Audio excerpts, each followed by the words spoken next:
I've got quite a few friends who are entrepreneurs too and running quite successful businesses in their own right, and I think the group of us all share quite a few sort of personality traits.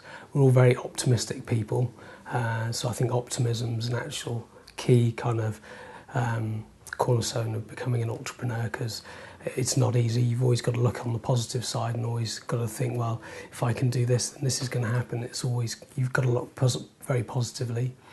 I think equally you need to be quite audacity. There's a lot of audacity you need to have to really stay very strong and determined and stay very focused.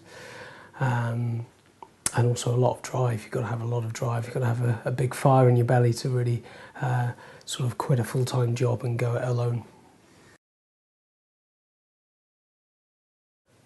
I guess top tips for starting your own business would really be going with your eyes wide open. It's not an easy ride, and it's going to be very challenging, and you're really going to be tested personally to the 100th degree. So just bear in mind it's not an easy road to choose, but equally the rewards are so far outweighing a traditional career working for someone else.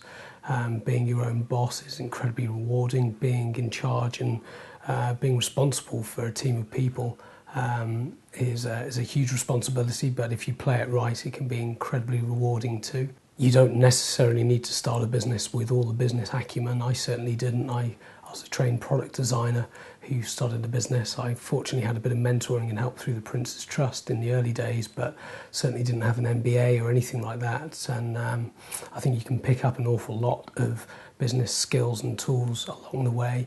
There's a great website out there called Business Link that has a phenomenal resource. Any problem you might have or about planning your future business or hurdles you're kind of currently having to overcome, there's a great online resource there with Business Link. So there's a lot of help out there should you need it. There's some great books too and things like that, but certainly don't be too put off if you're putting that first step forward and not feeling that you've got all the full package, because it's certainly a learning curve. It was for me and it still is. One book that was quite influential in the development of the business from the early stages was a book called How to Build a Better Mousetrap, The Business of Invention. And it's a great book for potential inventors who've come up with an idea but don't know how to take their idea into reality.